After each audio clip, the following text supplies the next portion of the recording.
Saudara-saudara pendengar yang kami kasihi dimanapun Anda berada, Anda kembali bersama kami dalam acara Telaga, Tegur Sapa, Gembala Keluarga. Saya Gunawan Santoso dari Lembaga Bina Keluarga Kristen, dan kali ini saya bersama Ibu Esther Cahya. Kami akan berbincang-bincang dengan Ibu Pendeta Vivian Susilo. Beliau adalah seorang pakar dalam bidang konseling serta dosen paruh waktu di Seminari Alkitab Asia Tenggara, Malang. Perbincangan kami kali ini tentang korban tindak kekerasan. Kami percaya acara ini pasti bermanfaat bagi kita sekalian, dan dari studio kami mengucapkan selamat mengikuti. Bu Vivian, pada kesempatan yang lalu kita bicarakan tentang pelaku tindak kekerasan, dan kali ini kita akan coba bicara tentang korbannya, Bu ya. Okay. Nah, sebagai korban tindak kekerasan, itu penderitaan macam apa yang biasanya dialami oleh korban tindak kekerasan itu sendiri? Penderitaan yang dialami itu sebetulnya penderitaan yang cukup dahsyat, yaitu seringkali hatinya terluka atau batinnya itu terluka, dan ini membutuhkan lama untuk dipulihkan. Nah, batin yang terluka itu menyebabkan seseorang mungkin bisa merasa harga dirinya rendah, dia bisa merasakan rasa takut yang berlebihan, dia juga bisa merasa orang yang tukang marah, meskipun tidak marah tapi sedikit akhirnya bisa cepat terpicu marahnya, tidak bisa mengendalikan emosinya sendiri, dan dia tidak bisa juga berkembang dengan normal secara jasmani, secara rohani, secara emosi. Juga mungkin mengalami kesulitan berelasi dengan orang lain. Dia mungkin juga merupakan orang yang cemburuan. Ya, dia juga termasuk orang yang ragu-ragu. Emosi yang terluka ini, orang mungkin malam hari tidak bisa tidur baik karena selalu ada mimpi-mimpi yang buruk, yaitu tindakan kekerasan yang dia alami itu dimimpikan pada malam harinya. Seringkali kalau dia seperti itu bisa jantungnya berdebar-debar, orang sesak nafas juga bisa juga nanti keringat dingin sebagainya. Ini semuanya tindak kekerasan yang hatinya terluka. Orang juga bisa tidak mempunyai percaya diri. Nah, ini dampaknya sangat dahsyat sekali sebetulnya. Iya. Kalau orang itu merasa dilukai karena korban tindak kekerasan, dia apakah mungkin dia juga suatu saat akan menjadi pelaku tindak kekerasan?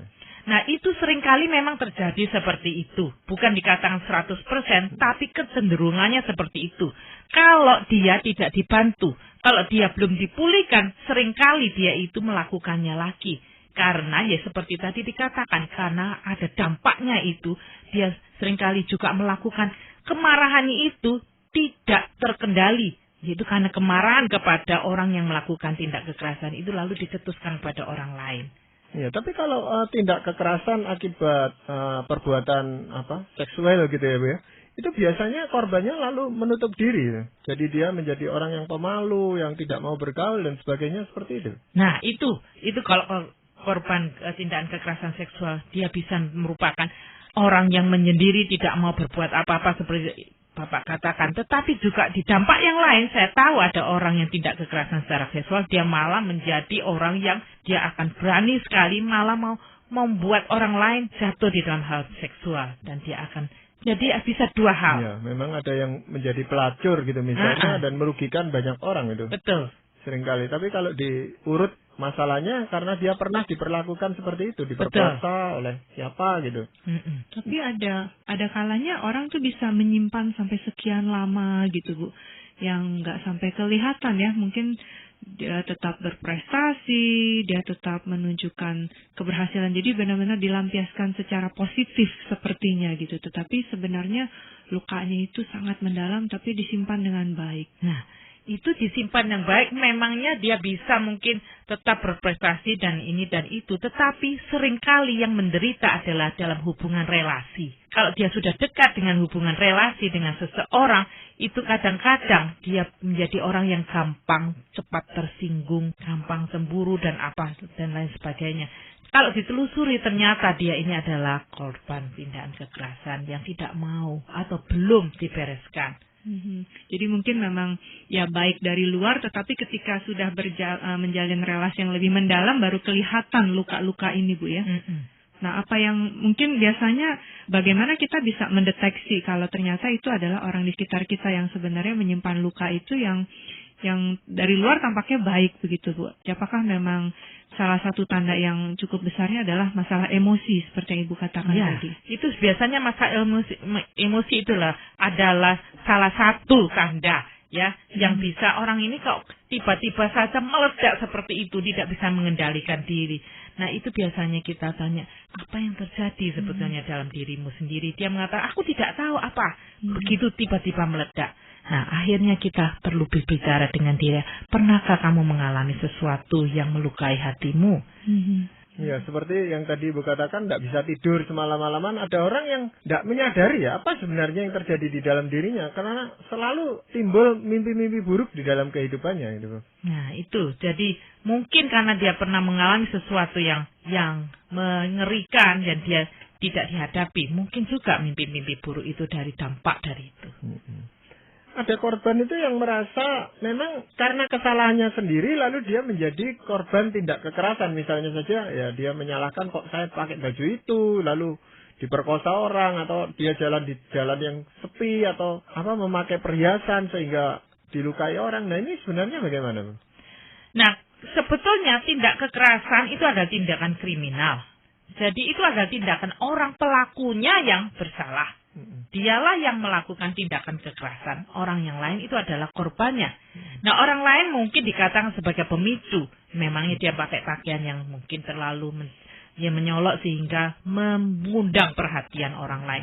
Tetapi itu tidak menutup kemungkinan bahwa yang bertanggung jawab adalah orang yang melakukan tindak kekerasan. Yang itu memangnya ada sesuatu yang bisa mengundang sesuatu terjadi, tapi tetap tanggung jawab adalah pada pelaku. Ya, mungkin dia karena tidak mau memperpanjang masalah lalu bilang, itu memang salah saya kok, sehingga saya jadi korbannya gitu. Kan seringkali kalau kita kecurian aja lah, kita seringkali berkata, iya saya kurang hati-hati tadi gitu.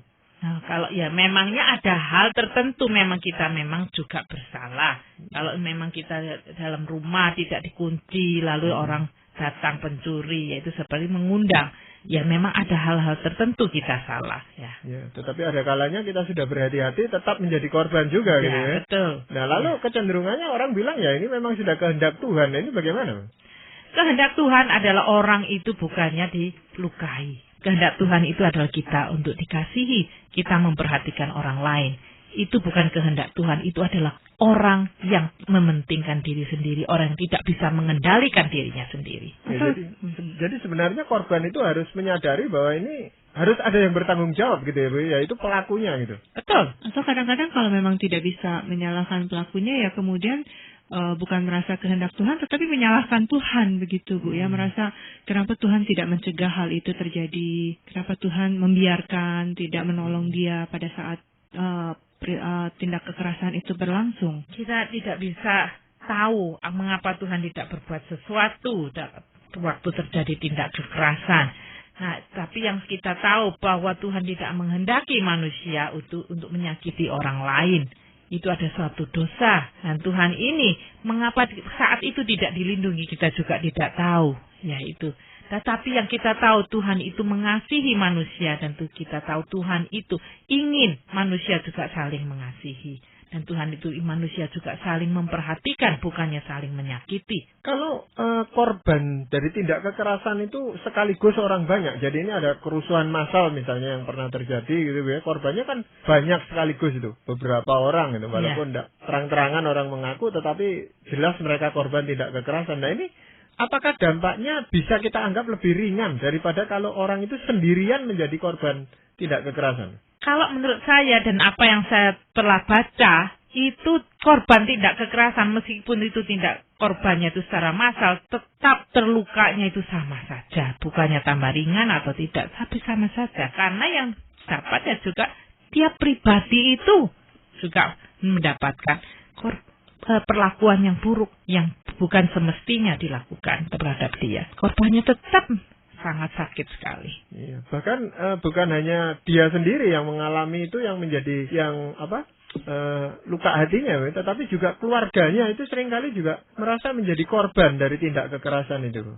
Tentu, apa yang terjadi dalam diri seseorang, kalau kita ini dalam satu keluarga yang saling memperhatikan, mendukung, dan mengasihi, tentu salah seorang anggota keluarga kita disakiti, semua orang juga terpengaruh. Demikian juga dalam tindak kekerasan yang dilakukan terhadap salah seorang dari anggota keluarga yang kita kasih, tentu yang lainnya juga terganggu, sangat terluka juga. Dan tidak sedikit yang kemudian juga menyalahkan diri, Bu, ya, merasa harusnya saya lebih bisa melindungi anggota keluarga yang menjadi korban ini. Gitu. Nah, itu adalah rasa kita bersalah. Iya. Nah, memang ada sesuatu yang karena kesalahan kita tidak bisa melindungi. Tetapi ada hal lain, itu adalah karena pelakunya yang bobrok. Pelakunya itulah yang tidak benar. Pelaku yang melakukan itu tidak takut pada Tuhan. Atau itu adalah tindakan yang dosa. Tindakan kriminal. Jadi luka yang dialami oleh korban ini pun sebenarnya kurang lebih sama ya, melukai, dampaknya secara emosi dan juga hal-hal yang lain pada keluarga dari korban ini, Bu. Ya, semuanya juga ikut terganggu. Tapi yang paling besar ya korban itu sendiri. Dialah paling kena dampaknya. Semuanya juga kena dampaknya, tapi yang paling besar yaitu yang korban padahal, itu sendiri.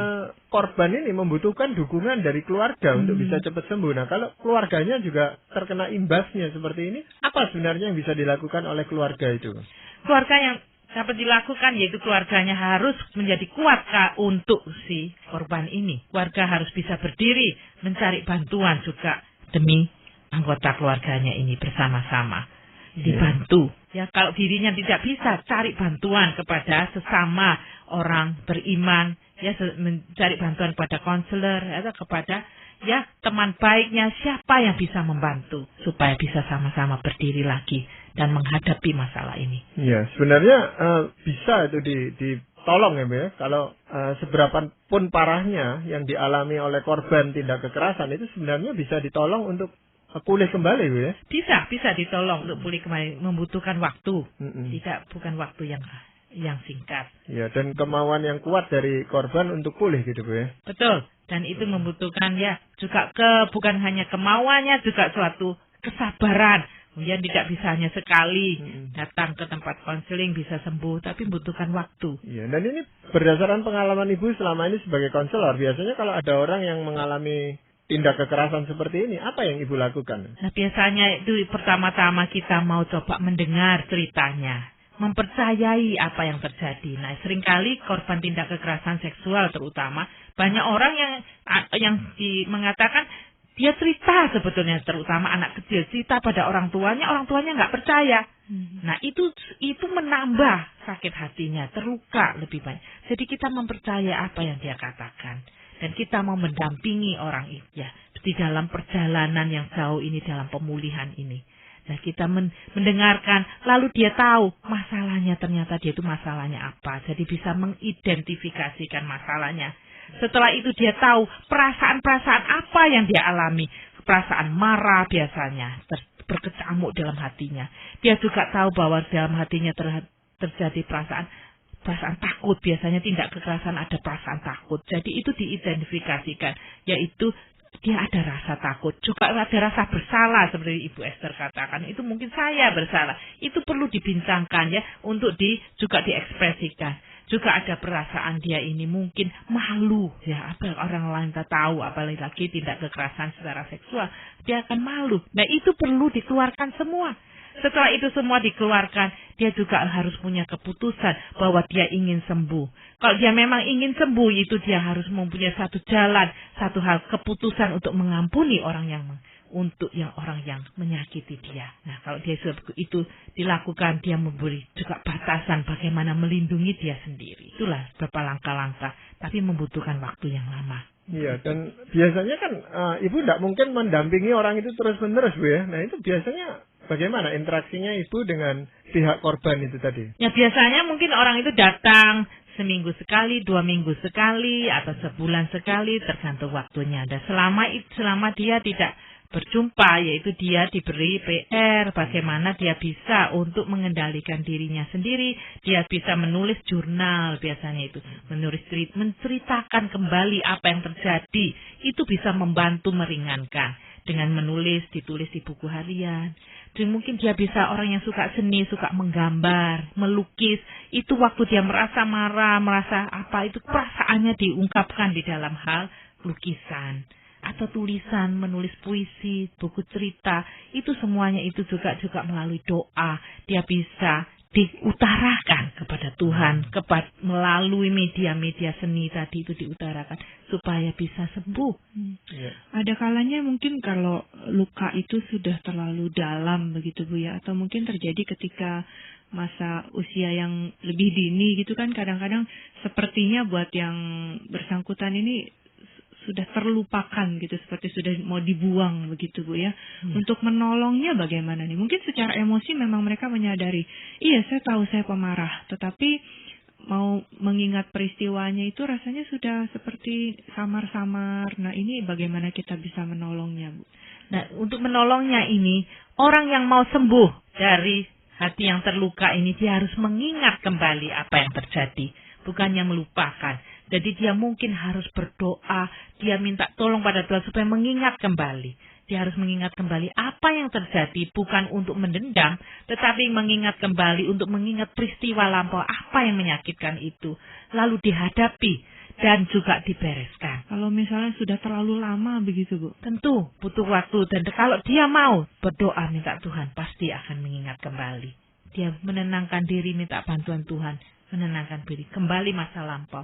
Dia akan bisa disembuhkan. Dan memang dalam beberapa kasus seperti ada ini ya, seperti Tuhan benar-benar membukakan sampai begitu jelas hal yang memang sebelumnya tidak terbayangkan begitu Bu ya. Betul. Ya, memangnya akhirnya dia ingat, oh waktu itulah, di tempat itu, di jam itu, dia akan ingat secara betul. Lalu dihadapi, memang menyakitkan tetapi dihadapi untuk kesembuhan. Ya. Apakah orang yang menjadi korban tindak kekerasan yang begitu hebat ya Bu ya, itu kalau pulih, itu akan menampakkan tanda-tanda yang nyata sehingga kita tahu orang ini sudah mulai sembuh. Kalau luka badan kan kita bisa melihat lukanya mulai mengering dan sebagainya Bu ya. Tapi kalau ini luka hati kan sulit Bu melihatnya. Nah, untuk tanda-tandanya memang tidak terlihat secara fisik, tetapi kita bisa melihat bahwa dia orang ini menjadi orang yang sudah terlepas bebannya. Ya, dia terlepas bebannya itu, dia merasa orang yang tidak tertekan lagi. Dan dia kalau menghadapi sesuatu hal tidak cepat tersinggung. Jadi dia ini adalah orang yang sudah bisa menghadapi masa lalunya, masa yang akan datang dengan lebih tenang dan lebih terutama hatinya damai. Iya. Berarti kalau dia terus memikirkan untuk membalas dendam gitu misalnya, kalau ada kesempatan itu sebenarnya saya mau membalas dendam, itu berarti dia belum sembuh betul. Belum. Ya, kalau orang yang sudah sembuh, hatinya terluka, dia tidak akan memikirkan untuk membalas dendam. Dia sudah tidak ada kemarahannya itu lagi, tetapi dia bisa mengampuni. Jadi menghadapi masalahnya bukan marah-marah lagi, tapi susah dengan pengampunan. Ya, tapi biasanya orang-orang yang menjadi korban gini lalu lebih berhati-hati di dalam kehidupannya supaya jangan menjadi korban untuk yang kedua kalinya. Betul, dia akan berhati-hati yang waspada. Nah, itu langkah apa biasanya yang ditempuh oleh seseorang yang sudah pernah menjadi korban supaya dia tidak menjadi korban lagi gitu? Ya, tentunya dia harus tahu bahwa kalau ini pelakunya ini yang siapa itu yang melukai dia ini, dia harus menjaga jarak terhadap pelaku itu. Ya, itu salah satu namanya itu batasan. Nah, supaya dia tidak dilukai oleh pelaku itu lagi. Ya, batasan apa? Yaitu dia mungkin jaraknya berarti bukannya membenci dia, tapi jaraknya berarti tidak terlalu dekat dengan orang itu lagi. Itu satu hal. Dan hal yang lain, dia harus tahu bahwa apa yang dia lakukan, mana yang dia dapat lakukan dan mana yang dia tidak dapat lakukan. Tahu kelemahannya dia. Jadi supaya tidak diperalat oleh orang lain lagi. Iya, tetapi ada teman gitu yang saya tahu itu yang pernah menjadi korban tindak kekerasan dan pelakunya itu orang yang brewok gitu ya. Nah, sampai sekarang dia kalau ada orang brewok gitu langsung menjauh gitu. Padahal kan tidak semua orang brewok itu mesti jahat itu. Tetapi karena dia terkesan dengan orang brewok yang pernah menyakiti dia, sampai sekarang dia tidak berani dekat-dekat dengan orang yang brewok. Nah, itu adalah trauma yang karena dia hadapi. Itu merupakan jadi apa yang dia lihat itu kilas balik apa yang terjadi sehingga dia menjadi takut lagi. Nah, sebenarnya dia sudah sembuh atau belum, Bu? Dari luka hatinya itu mungkin ya kita tidak tahu, orangnya harus mengerti. Kita tidak tahu, tapi mungkin bagi dia itu adalah salah satu dari tindakan namanya batasan bagi dia, was-was. Itu salah satu gejala dari orang yang mengalami tindak kekerasan itu terlalu was-was. Iya. gejala tandanya. Ya, dia Seperti bilang itu. ya sudah tidak apa-apa gitu. Tetapi kalau ditanya ya dia bilang ya khawatir aja saya gitu loh. Iya. Itu trauma itu tadi ya. Trauma dikatakan itu, ya. ya, itu trauma. Jadi Dan itu bisa terjadi pada siapa saja yang pernah menjadi tindak kekerasan. saya betul. rasa. Jadi dia akan was-was. Tapi kadang-kadang ada orang yang rasanya ingin lompat dalam proses ini begitu Bu Vivian ya. Maksudnya pengen cepet-cepet sembuh gitu dan pengen rasanya ya sesegera mungkin gitu bisa pulih seperti sedia kala. Nah, untuk menghadapi korban yang seperti ini bagaimana kita bisa menolongnya, Bu ya? Jalan untuk penyembuhan itu tidak bisa melalui jalan pintas. Adalah satu proses yang panjang. Tetapi proses yang memerdekakan, bukan proses yang membuat orang itu jatuh. Jadi sebaik mungkin dihadapi dan sabar dihadapi. Walaupun untuk waktu yang kadang-kadang harus panjang. Ya, tapi itu untuk memerdekakan sudah. Itu lebih baik dilakukan daripada tidak. Ya tadi Ibu katakan kalau selang waktu konseling itu diberi PR ya Bu ya. Iya. Itu ada orang yang juga melakukan pekerjaan-pekerjaan yang positif. Jadi misalnya dia menjahit atau memasak atau apa gitu. Itu menolong dia untuk melupakan peristiwa yang menyakitkan itu atau tidak atau bagaimana? Bukan melupakan, tetapi mengalihkan perhatiannya dia pada itu. Jadi memangnya orang mengalih kekerasan tidak boleh hanya berdiam diri. Dia harus mengingat kembali, tetapi bukannya dikendalikan oleh peristiwa itu lagi. Tetapi dia bisa melakukan hal-hal yang lain. Nah, itu salah satu tanda orang sembuh itu dari tindakan kekerasan itu ialah dia tidak dikendalikan lagi oleh masa lampau. Nah, dia bisa bebas. Jadi untuk tidak mungkin memang juga perlu untuk keseharian itu ya tetap berjalan juga Bu ya, nggak harus jadi seperti diisolasikan dalam masa penyembuhan gitu kan ya. Tentu, jadi kehidupan rutin tetap berjalan, Iya. tapi proses penyembuhan pun sambil berjalan. Gitu. Justru itu yang rutin-rutin sehari dilakukan itu justru baik. Supaya ya dia tidak berdiam diri. Kalau orang berdiam tidak ada sesuatu ya tentu semua pikiran-pikiran yang jahat, yang negatif datang kembali lagi ya. Iya. Itu sebenarnya peran komunitas, misalnya dia anggota sebuah gereja atau ya organisasi lainnya itu akan sangat membantu proses kesembuhannya atau tidak? Tentu, komunitas yang mendukung itu akan lebih membantu dia lebih cepat sembuh. Komunitas yang mengerti, komunitas yang memperhatikan, komunitas yang mengasihi, tentu akan membantu dia pulih lebih cepat. Cuma kadang-kadang kalau memang peristiwa itu rasanya terlalu memalukan, nah ini mungkin untuk membagikannya juga malu gitu Bu ya. Misalnya pengalaman diperkosa untuk kemudian berbagi kepada saudara-saudara seiman di gereja kan rasanya tuh juga seperti sebuah aib. Nah, kan ini kadang-kadang menjadi hambatan untuk mendapatkan dukungan dari komunitas. Nah, itu harus cari. Memangnya kita tidak sembarangan cari orang pendukung. Kita harus cari pendukung orang yang sungguh-sungguh dapat dipercayai. Orang-orang yang dewasa yang bisa membantu dia. Dia butuh orang pendukung. Tapi jangan sembarangan. Jadi ada 1-2 aja sudah bagus. Ya, soalnya kadang-kadang khawatir disalah mengerti juga gitu Bu. Cerita yang tadi Bu Esther katakan tentang dia pernah diperkosa, orangnya bukan mau mengerti, malah salah mengerti terhadap dia gitu. Nah, itu makanya tadi saya katakan carilah orang yang dewasa dan orang yang sungguh-sungguh mengasihi Tuhan juga ya, yang mau mengerti. Iya, kalau mereka sharing dengan sesama korban itu yang hampir sama kasusnya itu menolong enggak loh? Oh tentu sama, itu jadi merupakan suatu yaitu grup sendiri itu. Bahkan itu di negara-negara tertentu kalau korban kekerasan seperti itu akan ada grup ya, bertemu saling mendukung, grup terapi namanya. Itu juga bisa membantu. Iya, kalau anak yang menjadi korban kekerasan orang tuanya itu seringkali anak juga enggan untuk menceritakan kepada orang lain misalnya bahwa dia baru dipukuli secara keras oleh orang tuanya dan sebagainya. Itu bagaimana? Anak yang mengalami korban kekerasan biasanya takut kalau mau cerita pada orang lain. Nanti kalau saya cerita malah tambah dimarahi oleh orang tua. Nah, oleh sebab itu mungkin perlu juga ada orang dewasa yang bisa dia percayai, yang dia bisa mendapatkan perlindungan dari dia. Nah, itu yang dia bisa menceritakan. Ya, mungkin karena ketakutan itu juga banyak istri yang membiarkan dirinya itu dipukuli oleh suaminya dan secara berulang-ulang ya, karena takut untuk diceraikan atau takut siksa yang lebih berat lagi, lalu dia tidak mau ngomong. Ya, itu banyak istri ketakutan, bukan hanya disiksa saja, ketakutan hal ekonomi.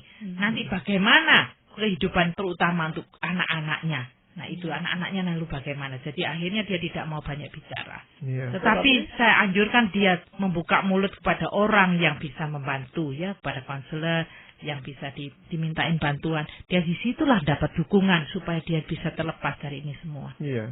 Jadi selain membuat batasan, ya, apakah ada cara lain yang bisa digunakan oleh seorang korban kekerasan ini supaya dia tidak terulang menjadi korban lagi? Nah, untuk kalau memangnya ini korban yang terlalu dahsyat, ya, ini saya punya satu klien yang begitu dahsyatnya sehingga dia itu kepalanya sehingga gegar otak, bukan hanya gegar otak sehingga harus masuk rumah sakit karena pecah kepalanya dan tubuh, banyak bagian tubuhnya itu yang retak, dan dia ini sehingga harus seumur hidupnya sekarang ini di kursi roda.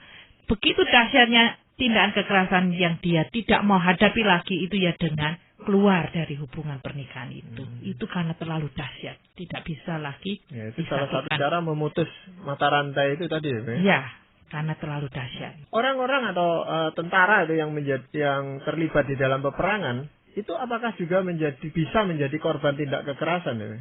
Bisa, kalau karena dia mengalami trauma daripada apa yang dia lihat dan lakukan di dalam peperangan itu, dia bisa melakukan pelaku tindakan kekerasan. Nah, oleh sebab itu banyak trauma orang-orang yang veteran perang ini mengalami trauma, dan itu perlu penyembuhan. Iya, dan itu butuh waktu yang lama juga, Bu, ya? Ya. Berdasarkan pengalaman Ibu, kira-kira butuh waktu berapa lama, Bu?